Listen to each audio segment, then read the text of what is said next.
የኢራንን ድሮን በደንብ ለቆሞሰ የኢራንን ክንዶች በደንብ ለቆሞሰ እንካን ሽማግሌ ዳኛው ማይሞልሰው ዶጅቶናው መንጎዴ ታከተኝ ይሁዳን ጠይቀው ማንቦሶ ናቦተኝ ሰላም እንዴት ናችሁ? በያላችሁበት ሁሉ ነገር ሰላም ነው። አሽን አንጀላችሁ እሞኝላችኋል። በስጭስ ሁሉ ወዳች ላይክ እና ሼር እያደረጋችሁ ሐሳቦቻችሁ ለብዙዎች አካፍሉ። ለዚህም ቆልቢ አመሰግናችኋለሁ። ሐሳቡ ሲሞቻችሁ እንደሉ ወዳች 3000 ላይክ እንድትጎጭኝ ቦቶቶና አጓብዛች አለ ዛሬ ሚዛናችን ዘላችሁ መጣ ነው። ሶፖር ዜና በኢራንና በአሜሪካ መካከል እየተደረገ ያለው ጦርነት እጅግ በጣም ወደ አሰቃቂ ሁኔታ ማደጉና ይሄን ተከትሎ የአረቦቹ ድንጋጤና መንቆጥቆጥ ነው። አረብ ተንቆጠቀጠም ደነገጠም ተርቦተበት ምንም ያመጣ የለም። ትቆጠቀጣል አበቃ ትቆጠቀጣል። ምንድነው ያለች አሜሪካ?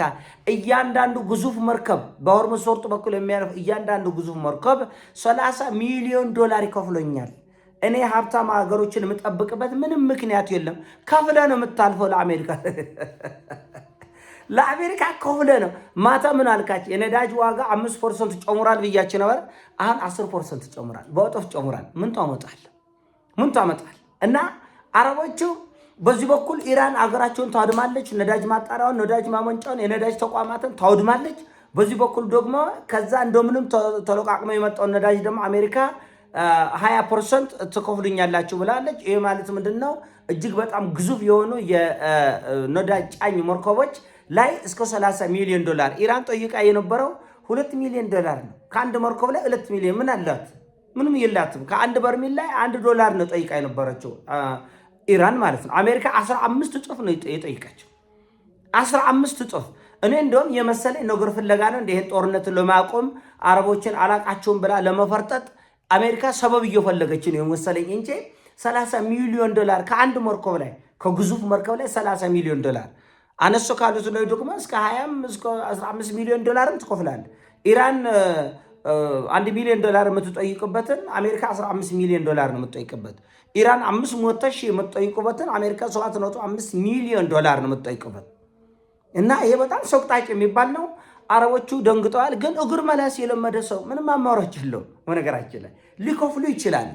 ሙቀኝነት በኢራን ላይ ያላቸው ሙቀኝነትና የሴራ ጥልቀት እንደዛ ያደርጋቸዋል። የሴራቸው የክፋታቸው ጥግ ነው እንደዛ የሚያደርጋቸው እንጂ የኢራን መጎዳት ላለፉት 40 ምናምን ዓመት የደረሰባት ማዕቀብ የደረሰባት ኢኮኖሚያዊ ጫና ያውቃሉ። ጎረቤት አገር ብትጠቀም ምን ማለት እንዳልሆነ ያውቃሉ። አንድ ሰው ነው። ሁለተኛና ዋነኛው ጉዳይ ግን ኢራን እዚህ ደረጃ እንድትደርስና እንድትወድም ያደረገው ራሳቸው አረቦቹ መሆናቸውን ያውቃሉ። ስለዚህ ወይ ይሄን ካሳ መስጠት አለባቸው፣ ይሄን ሁሉ የወደመውን ንብረት ከነ ኢኮኖሚያዊ ጫናው ማለት ነው። ወይ እሱን ማድረግ አለባቸው፣ ወይ ደግሞ የሆርሙዝ ሰርጥ ባለቤትነትን ለኢራን መግለጽ መፍቀድ አለባቸው። እና ሁለቱንም ነው የማይፈልጉት። ለኢራን ገንዘብ መስጠት አይፈልጉም፣ ካሳ መስጠትም አይፈልጉም። ኢራን ወድማ አመድ ሆና እነሱ ሊኖሩ ነው። እና ኢራን ሌሊቱን ምንድን ያለች? የእሳት አለሎ ነው መወረውረው በመካከለኛው ምስራቅ ታይቶም ተሰምቶም የማይታወቅ የእሳት ውርጅብኝ ይወርዳል ነው ያለችው። እና ዝም ብሎ ዳይፐር መደረብ ብቻ ነው አሁን ያለ አማራጭ። ዳይፐር ደረብ አድርገው ሱሪ ደረብ ማድረግ ነው። ሌላ አማራጭ አንላቀቅም። እንደ ሸንኮራ አገዳ 4 ቦታ 5 ቦታ 6 ቦታ እሰነጥቃቸዋለሁ፣ በጎኑ መከረክራቸዋለሁ፣ በላይ እሳት አዘንብባለሁ፣ አርፈ ቁጭ በል ነው የተባለ። አሜሪካም አረቦች ላይ እየዛቶች ነው። ኢራንም በአረቦች ላይ ሁሉ ጨዋታው እቃቃ መጫወቻ ሜዳ የሆኑት አረቦች ናቸው። ስለዚህ አሁን አሜሪካ በዚህ ጦርነት ውስጥ ኢራንን እንደማታሸንፍ 100% እርግጠኛ ነች። ቀውስ ነው። ቀውሱን ማባባስ ውስጥ ነው የተገባው። እና የኢራንን ድሮን በደንብ ለቆመሰው፣ የኢራንን ሚሳኤል በደንብ ለቆመሰው እንኳን ሽማግሌ ዳኛ ማይሞልሰው ብዬ ዘፈንከት እኔ አሜሪካ ነግራኝ ነው እንደዛ ብለ ዘፈንልኝ ተጠነቁ ስላለች እንዴት የና 30 ሚሊዮን ዶላር ከአንድ ግዙፍ ነዳጅ ጫኝ መርከብ ላይ እኔ በነፃ አልጠብቃችሁም ነው። አሁን የትራምፕ ትልቁ አሳብ ገንዘብ ነው። ሰውየው እኮ ከኢራን ጋር ሄዶ የሚዋጋው ቢሊየንስ ዶላርስ ነዳጅ ለመዝረፍ ፈልጎ ነው። ከቬንዙዌላን ሄዶ የወረረው ገንዘብ ፍለጋ ነው። ስለዚህ ለምንድን ነው ወጪ የማወጣው? እኔ እዋጋለሁ። ውጊያውን ግን በአንተ ሜዳ፣ በአንተ ደም፣ በአንተ አጥንት እንደ ህወሓት ማለት ነው። አሁን ህወሓት እንደዛ ነው እንትን እያለ ያለ ልዋጋ። አሁን ሱዳንም ስትዋጋ በህወሓት ዶምና አጥንት ላይ ነው። ግብፅም ስትዋጋ እንደዛ ነው። ይህን ጦርነት ወደ ኤርትራ የሚስፋፋ ከሆነ ያም ቢሆን በትግራይ ምድር ላይ ነው ጦርነት የሚደረግ እና አሁን አረቦቹ እንደዛ ያለ ነው የፈለገው ጉልበት ያለው ሁሉ ኑ በእኛ ምድር ላይ ተሞካከሩ ነው እየተባለ ኑ በእኛ መሬት ላይ ኑ በእኛ ገንዘብ ላይ ኑ በእኛ ህዝብ ላይ ተጫውቱበት ቀልዱበት ነው እና ኢራኖቹ ይሄን ያለ ምህረት ነው የሚያደርጉት ያሉት።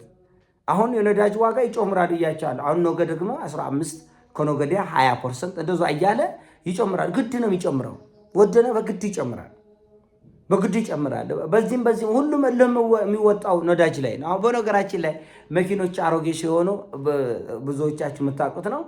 መኪና ካምቢዮ ላይ ችግር ካለ የሚበላው ነዳጅ ነው። ታውቃላችሁ አይደል? መኪና ሴንሰሮች ላይ ችግር ካለ የሚበላው ነዳጅ ነው። መኪና ሞተር ችግር ካለና ሞተር መታደስ የሚፈልግ ወይም ደግሞ እያረጀ ከወጣ የሚበላው ነዳጅ ነው። ጎማ እንኳን በአቅሙ ከተነፈሰ ነዳጅ ይበላል። እግሩ እንጂ ልክ እንደዚህ ሁሉም እየመጣ አሁን እየተረባረበ ያለው ነዳጅ ነው። ነዳጅ የዓለማችን የኢኮኖሚ ዶምሰር በመሆኑ ይሄን ዶምሰር ቀዶ ለመጣልና ዓለም ጭጭ እንድትል እየተደረገ ያለው። ስለዚህ አሁን አሜሪካኖቹ ምን እያደረጉ ራሱ እንዳለ የሚያውቁት አይመስለኝም። ምን እየተደረገ እንዳለ የሆርሙዝ ሰርጥ ነፃ ነው፣ እኔ ደሜን አፍስሼ አጥንቴን ከስክሼ እኔ ለዓለም ነፃ አድርጋለሁ አለች። ሞልሳ ደግሞ ከኢራን 15 እጥፍ በጣም ሰቅጣጭ ነው። 2 እጥፍ እንኳን አይደለም፣ 3 እጥፍም አይደለም፣ 4 እጥፍም አይደለም፣ 15 እጥፍ ነው የጠየቀችው ከኢራን። ስለዚህ ይህንን አረቦቹ እውነቱ ለመናገር ማጎብደድ ስለለመዱ የባህረ ሰላጤው አገሮች ይከፍላሉ። ምንም ከማጎብደድ ውጭ ትምህርት ያልተማረ ሰው ማጎብደድን እንደ ባህል ነው የሚይዘው፣ እንደ ሃይማኖት ነው የሚይዘው። እግር መላስ እንደ ሃይማኖት አንድ የመንፈሳዊ አገልግሎት እንደዚህ ከነ ውቱፍ ነቃይ የሚባላል። እነዚህ ውቱፍ ነቃይ አረቦች ይከፍላሉ $30 ሚሊዮን። ከዛ በኋላ ነዳጅ ላይ ዋጋ ይጨምራሉ። ዓለም ይክፈልኛ ምን አገባን ነው የሚሉት። ችግር የለባቸውም። እና አሁን አሜሪካ በኢኮኖሚያም አንድ ብር ሳይጎድል ከወታደሮች አንድ ሰው ሳይሞት ከከተማዋ ላይ አንድ ክብሪት አንድ ሳትጨስ አንድ ወረቀት ሳትነድ ነው የምትዋጋው። ብሩን እናንተ አምጡ፣ እኔ ልዋጋ አላችሁ። እኔ መሳሪያ አለኝ፣ ከኔ መሳሪያ ግዙ፣ ሂዱና ተዋጉ ነው። እና ጨዋታው በጣም አስቂኝ ነው። ጭቁላት ላለው ሰው ቁጭ ብለህ ምን እሺ ትላለህ? ስለዚህ አንድም በኢኮኖሚያዊ ጥቅሞችን ለማስጠበቅ ኢንቨስትመንት ነው ብሏል። ትራምፕ እኮ ከዚህ በፊት እኔ ኢራን ጋር ሂጅ የሚዋጋው እንዴት ነው አንዳንድ ደደብ አሜሪካን የማትረዲ ለምንድን ነው? እኔ እኮ ኢራን ጋር ሂጅ የሚዋጋው ኢንቨስትመንት ነው፣ ለልጅ ልጆቻችን የሚጠቅም ኢንቨስትመንት ነው ብሏል። ቃል በቃል ነው ይሄን ያለው። ይሄን ፎክስ ኒውስም ሲኤንኤንም ዘግቦታል። ስለዚህ የኢራን ነዳጅም አንድ የገቢ ምንጭ ነው፣ የሆርሙዝ ሰርጥም አንድ የገቢ ምንጭ ነው። ስለዚህ የሀብታቸው ምንጭ የኢራን መውደም ወደ አመድነት መቀየር ነው። ግን ያን ኢራኖቹ ይፈቅዳሉ ወይ? መሬት ላይ ያለው ነገር ለዚህ ይጋብዛሉ ወይ ብለው ራስን መጠየቅና መፈተሽ ያስፈልጋል። በፍጹም የሚሳካ አይደለም። ለመቼውም ቢሆን አሁን የሄዱበት መንገድ አጠቃላይ ኢኮኖሚያዊና ፖለቲካዊ ቀውስ ከመፍጠር በቀር አንድም ጠብ የሚል ነገር የለም።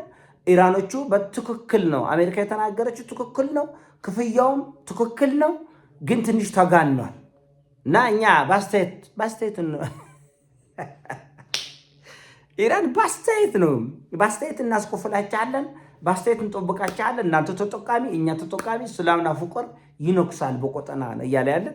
ስለዚህ ተወደደም ተጠላም አረቡም ሆነ ሌላው ዓለም ነዳጅ ዋጋ ይከፍላል።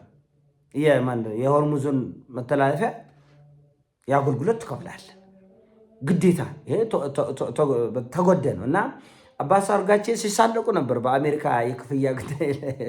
ክፍያው ትክክል ነው፣ ትራምፕ ያለው ክፍያ ትክክል ነው፣ የተጋነነ ነው እና ክፍያው ደግሞ ለእኛ ነው የሚከፈለው። መከፈሉም ጦር ነው፣ ነገር ግን የምትከፍሉት ለእኛ ነው፣ ለአሜሪካ አይደለም። እችን የምትሞክር ከሆነ አሜሪካ ልኳን አስገብቼ ነው ማስወጣው ብላለች። ስለዚህ ቀጠናዊ ጦርነቱ እየተፋፋመና እየጋመ መምጣቱ ፖለቲካና ኢኮኖሚ ዋጋ ይጨምራል። ተፈስቶ የሉንገራቸው የቁሳቁሶች ዋጋ ይጨምራል።